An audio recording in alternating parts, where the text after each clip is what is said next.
Hi, this is Phoebe Blamey and welcome to the Happy Money Journey podcast for today. I'm really excited to have you here. I have spent most of my life working in financial services. I'm a qualified financial planner and I have my own mortgage broking business since 2006. I know that as a busy woman, it's really hard to get your life into some sort of shape. And so I'm here to help you on your own happy money journey.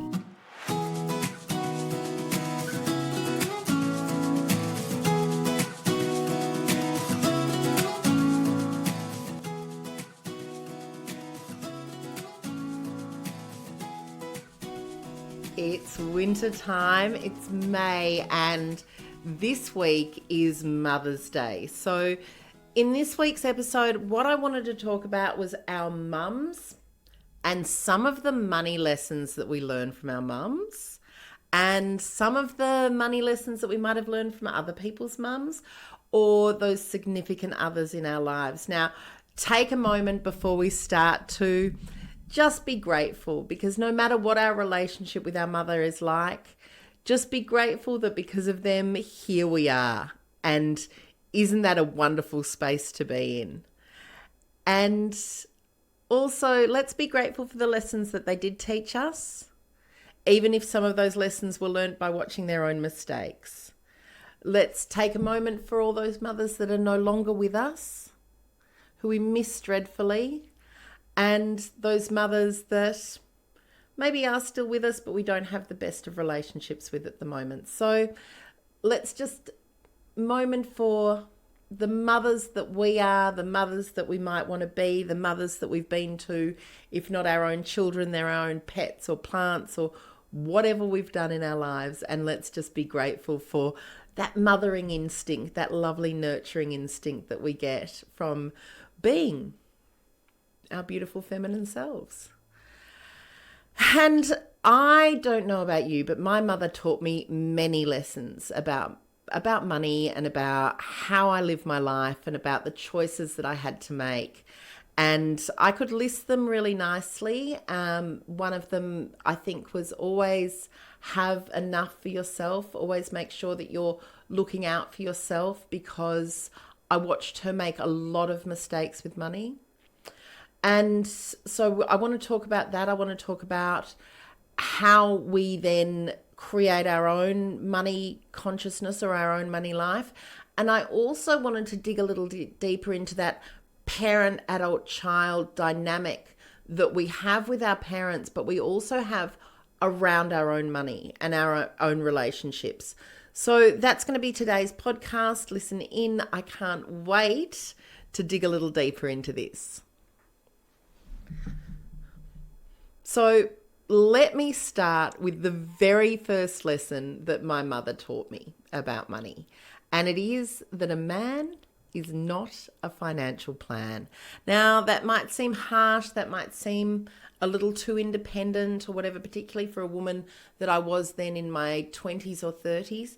But remember that I'm now in my 50s, and having a parent at that in the 70s, there was the introduction of no-fault divorce.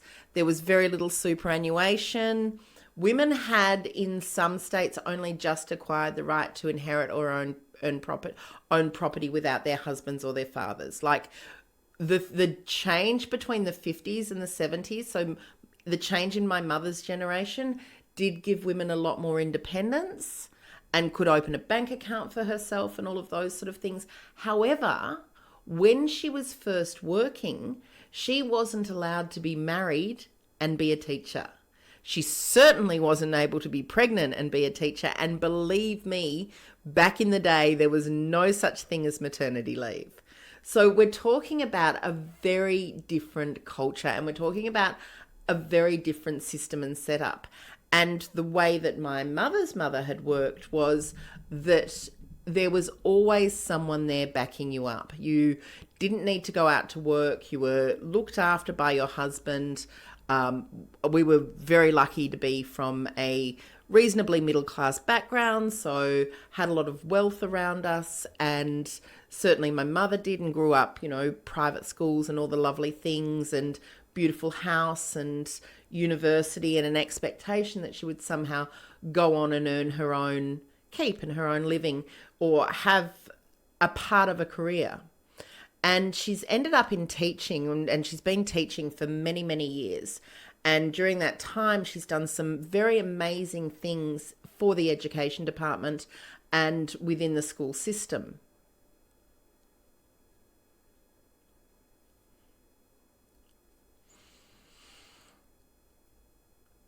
She's also had what I think are two relationships where she suffered some quite considerable financial losses, particularly in the second one. So she was left with a high mortgage. She'd cashed out her super. She'd made some really poor financial decisions based on the relationship that she was in and the things that she was doing in that relationship. So that taught me a lot, because that taught me to be a bit more fiercely independent, look after myself, make sure I wasn't sharing finances with anyone, because, you know, I'd had that first relationship. I'd had that building relationship where, you know, we buy a house together and we make our lives together and it looks like it's all going to be fine. And then I'm divorced and I've got a quite small child, and I really never wanted to get into another relationship where I'd have more children by different fathers. That was my choice, and it limited obviously a lot of relationships that I then got into, but that's again my choice. And then as I've got older, I've been in relationships where I've shared finances and done everything with an aim of building a life together. And now that I'm much, much older, I would not do that again. And some of the destructive things I watched happen to my mother were around that, you know, putting complete trust and putting complete everything into the way that someone else thinks. And that person not necessarily a financial expert, not necessarily making good financial decisions, but being trusted to make the financial decisions for their coupledom or for their family because of his age and because of his gender. And so that's where I say, don't let a man be your financial plan. Make sure you know what's going on with your money. So that was the first lesson I got from my mum. The second one, and I can see that it's been woven into the first things that I've been telling you, is that you can build your own career. You can be as successful as you want to be. You can participate, you can climb up the ladder, you can be a voice and you can be heard. And so to me, that's nothing. To me, that's just something that jumps along with the things that I would be doing anyway. But I know that with a lot of other women, they haven't maybe had that example of that high-flying, successful corporate mum. So that was a big thing for me. Not that she was corporate, she was education department, but same thing really, was that she was doing stuff that was really changing the world. She was designing Year 12 programs. She was working with, you know, AFL and trades and all these really fascinating and interesting people, and getting to do these really fantastic, interesting work that she really loved doing. So, you know, loving your work, studying, doing stuff like that really made a big difference to me in my career choices, because she had no limits. She, you know, just get out there and do your very best every day. The third thing that I learned from my mother was own a house. I think for a very, very brief period when I was young, maybe 6 months, was the only time I ever knew my mother not to own a house. She always owned a house. She might have had a mortgage. She sometimes probably had a second mortgage because she liked to spend a bit. And she wasn't great with her money, but she's never not owned property. And why is owning property important? Because those women that were in that situation in the 70s where they had no fault divorce and things started to get a little bit more equal, but they might have been early in their marriage as well when they were breaking up from those marriages. So there might not have been a whole lot of assets from that marriage. So they get left with potentially no home in their 30s. And the way that work was and the way that life was for women who are maybe now in their 80s was very different from what we've got now. So very little superannuation only started in the 80s for everyone. So they'd already been working for a good 20 years. As I said, my mother wasn't able to actually work once she got married. That was one of the rules of the education department. There are all sorts of different things that happened to them that meant that they didn't necessarily have savings or have assets. And as I said, very early on in those marriages, you might not have had enough assets to be able to maintain a home, which she fortunately did.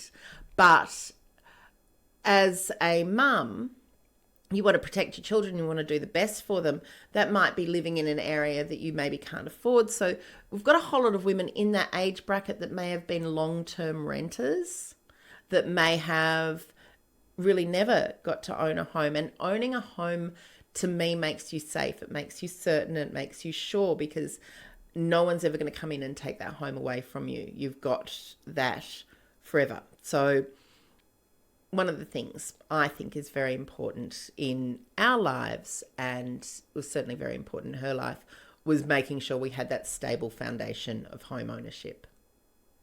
Now, as well as superannuation being new in the 80s, so were credit cards. And I watched my mum spend money that she didn't have to stay impressive, buying clothes and shoes and a lot of disposable stuff. And it was always a little bit of a bonding time for us to go shopping together.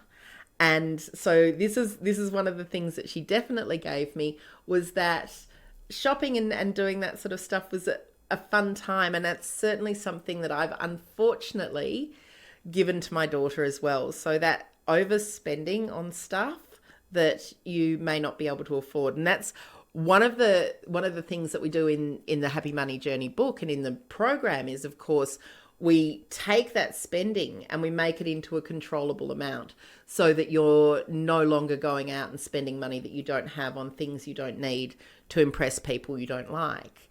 It becomes your money that you can do whatever you like with. You can set fire to it, you can blow it, whatever, but you know how much that is, while you've still got the safety and security of being able to take care of your basics. And I really think, I mean, she was really the inspiration for doing a lot of that work on myself, but then also being able to share it with the world, because that to me is one of the most important things that we can do for ourselves. We should be able to spend our money on whatever we like. We should be able to go out to lunch, go out to dinner, buy whatever dress or outfit or whatever. That's on us. But at the same time, we don't want to do that at the detriment of paying our rent, paying our mortgage, paying our bills, do we? Because that's just ridiculous and puts us into a highly stressed, really negative outcome.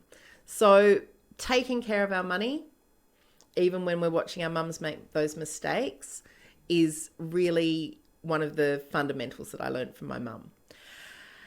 And it's funny because now that I'm older and I do this for a living, it also changes the dynamic of our relationship. So I started thinking about that parent-adult-child, which was from Bowen in the 1950s to the 1980s. He wrote all about how we are in our relationships and how we can be the parent, the adult, or the child.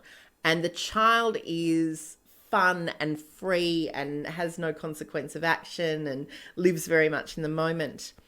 The parent is nurturing, but also teaching and telling and looking after. And the adult is just free to walk her own path. So when we look at those three dynamics, we can also look at those three dynamics in relation to our parents. And I don't know about you, but I still tend to be a bit of a child around my parents, even though I'm in my 50s. Although when it comes to my mother's money, I am definitely the parent. I am the one going in and talking to her about what she's doing. Why hasn't she done this? She needs to take care of this. This is how this works. This is what you need to be doing. And I get very telly.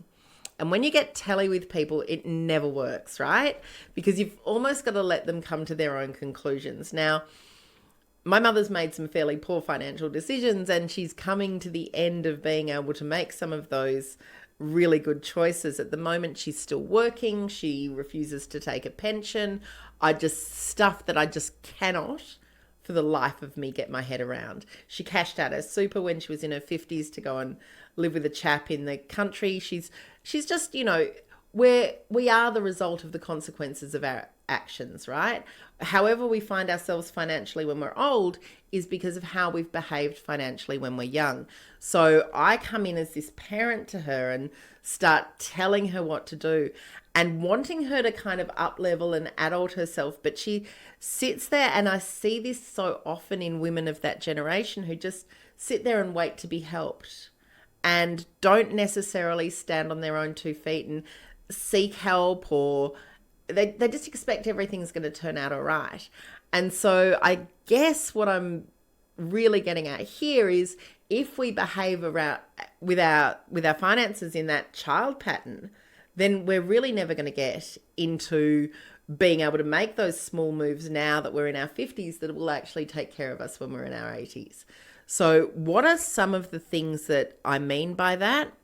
I mean owning a home. I mean being really careful around how you're spending your money, because seriously, in our 50s, a little bit of sexually transmitted debt, a little bit of having a relationship that goes sour and someone takes all your money has massive consequences for you now. We want to understand what our own needs are, but we also want to be looking ahead, because what we tend to do with the future is think about it with rose-colored glasses. We think that everything's going to be all right in the future. In the future, I'm going to be thin and rich and happy, and right now, it doesn't matter how I behave, which is where we get that kind of child thing coming in. So we want to know that we're going to be okay in the future is going to be about how we behave today. And we want to be able to also give back to our own children. And by our own children, I don't necessarily mean the children that you've got that are yours, because you can have no children but still have the nurturing maternal situation going on with perhaps your staff or friends' children or nieces, nephews, godchildren, whatever. So we become, I think, at this point in our lives and at our age, that woman that is still a child is also a parent and is in between being an adult. And it's the adult choices that we need to be really looking out for at this point in time. So I love my mum. I am so grateful for all those amazing lessons she taught me. She made me independent and fierce. She made me a homeowner. She's done some amazing things in her life and some things to be really proud of. She made me more connected to my community and talked to me about the importance of all those things. But I also look at those very small moves, or what seemed like very small moves when she was in her 50s, that have transposed to be very large consequences in her 80s. So we love our mums. We love our mother figures. We love being mums. We love being mother figures. We love all to do with mums. And happy Mother's Day to all of those wonderful women out there, mothers or not mothers, whatever. Just let's have a little women celebrate as well. We've all got a mother, and we've all got a mother that we've learned from. And some of the lessons have been great, and some of the lessons have been less than great. And I want you today to just take a moment, just the smallest moment, to reflect on what some of the great things that she's done are and how much we're grateful for that. But what are some of the moves that she made when she was getting older, and some of the things that have had some big consequences on her life, good or bad, and how you want to behave in that situation as well. Because really, you're the master of your own ship. Even when you're married, even when you've got children, even when you've got large inheritances coming your way, like 60% of wealth is going to be in the hands of women in the next decade, like all these things. What are you going to do to make sure that your financial future is safe and bright and amazing?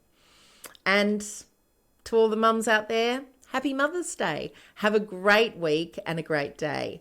And most of all, ladies, enjoy the journey. Thank you for listening to our podcast. My name is Hannah and I am the producer of this podcast, along with Joshua Dean Graham. I would like to acknowledge the traditional owners and custodians of the land on which we live and work, and pay our respects to the ancestors and elders, past, present and emerging. We are grateful and honoured to live on this land and pay homage to the traditions of storytelling, communities and the connection to land. Thank you for listening to our podcast. Disclaimer. Just a reminder that the advice that's contained in this podcast is general in nature. It doesn't take into account your individual needs and circumstances, and we recommend considering the appropriateness of any advice to your individual circumstances and needs. We always recommend seeking the advice of an expert before making any financial decisions.